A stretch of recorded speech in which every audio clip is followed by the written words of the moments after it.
कहीं भिक्षा मांगो, ओकरिया जाएगा भिक्षा मांगे, आंख से आंख मिला के देखा, देख तोरे चक्कर में साधु बन लो। लड़की लोग 75 आएंगे 75 जाएंगे, जिंदगी भर साथ वही देगा जिसे पापा खोज के लाएंगे। देखो एक चीज, लड़का हो या लड़की, एक चीज दिमाग में बैठा लो, जो आपको नहीं पसंद करता है वो कभी नहीं करेगा, चाहे मर जाइए आप। यूपीएससी में जाता है 3 पेज का निबंध लिखता है, दहेज लेना गलत है, ये है, ब्याह के बाद 1 करोड़ दहेज लेता है, नौकरियां हो जाता है 1 करोड़ दहेज लेता है वहां पे, बताइए सबसे ज्यादा वही ले जाता है। तो महिला लोग, आप लोग भी थोड़ा सा अपने आप में और प्रोग्रेस करने की जरूरत है। देखिए सबके जीवन में कठिनाई आई है, सड़क के पत्थर हर जगह रहेंगे, लेकिन याद रखिए आपका कदम वही रोकेगा जो कंकड़ पत्थर आपके अपने जूते में चला गया है। वो छोटा पत्थर ही आपको आगे नहीं बढ़ने देगा। सड़क के पत्थर कभी रास्ता नहीं रोक पाते हैं यहाँ पे। तो सबके सामने समस्याएं आएंगी यहाँ पे, लेकिन पढ़ लिख कर इतना काबिल बनिए, उस मुकाम पे जाइए कि सामने वाले की हैसियत ना हो दहेज मांगने की, और उस मुकाम पे जाइए। देखिए आप माँ बाप की प्रॉब्लम समझिए, आप समझ नहीं पाती। देखिए एक किसी के यहाँ एक गेहूं है, गेहूं, और किसी के पास कोई फल रखा हुआ है, 2 व्यापारी हैं, एक गेहूं रखा है एक फल रखा है। फल वाले को टेंशन होता है कि एक लेट हो जाएगा तो मेरा वैल्यू खत्म हो जाएगा, मेरा वैल्यू खत्म हो जाएगा, और गेहूं वाले को है 1 महीना बाद ही जाएगा। तो समाज ना 2 तरह से देखता है पुरुषों को, कहता है बूढ़े हो जाएगा तो क्या दिक्कत है, एक 3500 साल पे बिया हो तो नहीं समझे। और आप लोग को सोचता है कि 20-22 हुई उसको बोझ समझने लगता है। तो माँ बाप को बात देखिए, माँ बाप भी समाज से लड़ते हैं। एक बार घर जाइएगा तो अगर आपके माँ बाप पटना भेजे हैं पढ़ने ना, तो पिताजी से कभी अकेले में बैठ के कहिएगा, पिताजी से आंख में आंख मिला के, कि पिताजी भरोसा कीजिए, आप हमें पढ़ने भेजे हैं ना, कभी आपका सर नीचे नहीं होने देंगे। समाज जो भी कहता है सुन लीजिए, लेकिन अपनी बेटी पे भरोसा रखिए, आपका सर झुकने नहीं देंगे। एक समय आएगा जब लौटेंगे तो कामयाब होकर लौटेंगे, चौराहे पे आपका इज्जत बढ़ाएंगे वहाँ पे। आप लड़की लोग कभी उस पिता के दिल को कभी छू के देखो ना, वो आपको पढ़ाना चाहते हैं, आपको बुलंदी पे चढ़ने से कभी नहीं रोक सकते। लेकिन समाज में ये 2-4 ऐसे गलत काम हुए हैं ना, जिसको देख के हर माँ बाप अपने बच्चियों को पढ़ाने से डराता है। देखिए समाज में सारे लोग चोर नहीं है, 1% चोर है, 100% घर में ताला बंद होता है कि नहीं? क्या समाज में सारे लोग चोर है? क्या हम एक दिन दरवाजा नहीं बंद करेंगे तो चोरी हो जाएगा? नहीं होगा। लेकिन डर है कि नहीं यहाँ पे? तो कभी भी बाबू एक ऐसा गलती कभी मत कीजिएगा कि आपकी एक गलती से हजारों लड़कियों को माँ बाप पढ़ाने से रोके। कभी कभी ना आपको त्याग करना पड़ता है, और जितनी बुलंदी पे जाइएगा ना उतना बड़ा त्याग करना पड़ेगा, जितनी बुलंदी पे जाइएगा वहां पर। तो ये सब चीज थोड़ा ध्यान दीजिएगा। अब पढ़े लिखने पे कभी घमंड नहीं कीजिएगा। कई बार हम देखते हैं कोई लोग कहेंगे हम पढ़े लिखे हैं, मैं पढ़ी लिखी हूं, एहसान कर दिए। केकरा के लिए पढ़े भैया? दूसरे को दे देंगे, आप अपने लिए पढ़े यहाँ पे।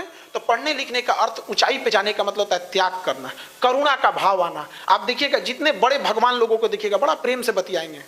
कृष्ण भगवान को देखिएगा ना, जाए थे कौरव सबको समझाना, वही ठल रहता था यहाँ पे, ये कर देंगे वो कर देंगे ये कर देंगे, आया शांत हो गया, खत्म की हो गया कि नहीं हो गया? तो अगर आप ऐठ रहे हैं ना बहुत, तो आप समझिएगा किस कैटेगरी वाले हैं आप। कभी कोई आएगा अपना सुदर्शन लेके शांत कर देंगे यहाँ पे। इसलिए घमंड मत कीजिएगा प्लीज। देखिए घमंड जो होता है ना, ये घमंड एक पेड़ है, वृक्ष है, लेकिन हर वृक्ष का कोई ना कोई जड़ होता है। उसी तरह घमंड रूपी पेड़ का जो जड़ होता है वो होता है गुस्सा होता है, क्रोध। जब तक क्रोधित ना होंगे तब तक घमंड वाली भाषा ही नहीं निकलेगी। आराम से कहेंगे क्या, आओ तुम्हें औकात दिखाते हैं, नहीं कहेंगे, पहले गुस्सियाएंगे कि हमरा ऐसे बोला रे, ऐसे बोला, पहले गुस्सियाएंगे। अब वो लगा दिए आप जड़, अब उस पर घमंड रूपी पेड़ निकलेगा। तो अगर आप क्रोधित नहीं होंगे तो आप कभी भी घमंड नहीं लाएंगे। तो क्रोध को रोकिए, क्रोध को जड़ें काट दीजिए। क्रोध नहीं होगा तो घमंड नहीं होगा।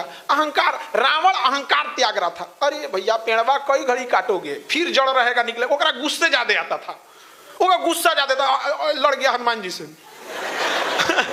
अरे बकलो पते नहीं चला लड़ किससे रहे। अरे भाई साहब सोच समझ के लड़ना चाहिए, कहाँ लड़ रहे हैं कहाँ नहीं कर रहे हैं। तो कभी भी देखिए अहंकार कंट्रोल नहीं, पहले क्या कंट्रोल करना है? गुस्सा कंट्रोल हो गया, अहंकार अइबे नहीं करेगा।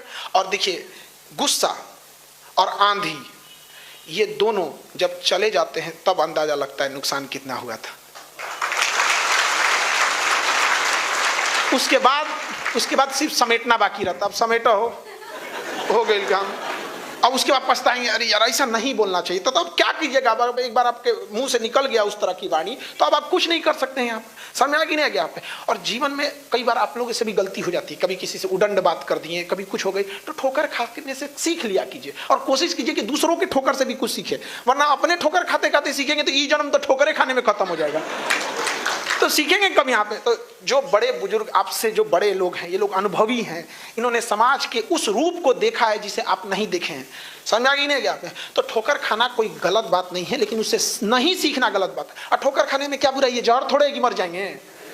ठोकर खाने सब सीख सकते हैं यहाँ पर। और महिला लोग, आप लड़की लोगों से ध्यान समझिएगा, समाज का एक ऐसा हिस्सा है जो आप गलत, खराब से खराब आदमी ना आप लोग से बड़ा अच्छा से बात करता है, नमस्ते दीदी कैसी हैं, ये हैं।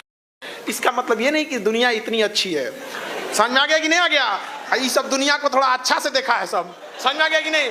और ये लोग जो बैठे हैं दुनिया को एकदम पूरा हर रूप रंग देख लिए हैं दुनिया का यहाँ पे, तभी ये बदलने के लिए निकले हैं यहाँ पर। इसलिए कोई कहेगा दुनिया गोल है, कोई कहेगा दुनिया जियोड है, कोई ऐसे करके। दुनिया गोल नहीं, दुनिया मतलबी है। समझ में आ गया? इसको जितना जल्दी समझ जाओ उतना समझो यहाँ पे। और यहाँ अलग अलग भाषा बोली जाती है, जैसे हम भोजपुरी बोल सकते हैं, कोई मगही बोलता है, कोई अंग्रेजी, कोई मराठी। इन सब में सबसे मीठी भाषा होती है मतलब की भाषा। जब मतलब होगा इतना मीठा बोलेगा, चाहे जिस भाषा में बोले। समझ आ गया कि नहीं आ गया? तो दुनिया को, लड़की लोग उस रूप को भी देखिएगा जो आपको नहीं दिखाया जा रहा है। इसलिए कोई प्रेम से बोले तो याद रखिएगा, हर जरूरी नहीं कि हर प्रेम से बोलने वाला व्यक्ति ही निस्वार्थ भाव से जुड़ा हो। कई बार प्रेम रूपी भाषा के नीचे मतलब की नदियां बहती हैं। तो कभी भी अपने आप को एक बार संभालिएगा और एक बार सोचिएगा, माँ बाप आपका कभी बुरा नहीं चाहते हैं, लेकिन वो दुनिया के हर रूप रंग को देख लिए हैं, वाकिफ हैं उस चीज़ों से। यहाँ समझ में आ रहा है कि नहीं आ रहा है? तो इसलिए इतना भी जल्दी भरोसा किसी पे नहीं कर लेना है। यहाँ पर आप लोग को सावधान रहना है। और बच्चे लोग, ये युवा पीढ़ी है यहाँ पे, इसको एक आजकल के यंग जनरेशन को देखते डिप्रेशन में चल जाता है। कोनो से फोन पर बतिया रहा है, वो ब्लॉक मार दे। एक तो ये आजकल का युवा सब ने इधर देखो, एक चीज, लड़का हो या लड़की, एक चीज दिमाग में बैठा लो, जो आपको नहीं पसंद करता है वो कभी नहीं करेगा, चाहे मर जाइए आप। दिमाग में जितना बैठा लो। अब चाहे तुम सैड सॉन्ग सुनो, चाहे हाथ काटो, चाहे रो, चाहे डिप्रेशन में जाओ, कोई फर्क नहीं पड़ता है। आप अपने से देखिएगा, कोई आपको पसंद करता होगा बट आप नहीं पसंद करते होंगे, वो कुछ भी कर ले आपके लिए कोई फर्क नहीं पड़ता है। गर्ल्स लोग में भी ये चीज को एकदम सोच समझ के रखिएगा। आप जिसे नहीं पसंद करती हैं, आप उसको कभियो नहीं पसंद कीजिएगा, और जो आपको नहीं पसंद करता वो कभियो नहीं करेगा।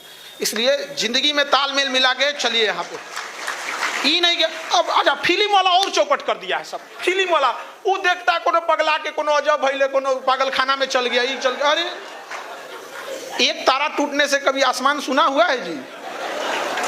हाँ, ये सब चीज़ों में मत रहिएगा कभी भी। यहाँ पे फिल्म उलिम ना थोड़ा सा भटका देते हैं, सब अजब अजब काम करेंगे। फिल्म में देखेगा कि हीरोइन का कहीं और बियाह हो गया, ये साधु बन गया। अच्छा, साधु बने तो ठीक है, साधु बने तो ठीक है। वो कौन काम का साधु क्यों करे? ससुराल जाके भिक्षा मांगेगा। हाँ, अरे थोड़ा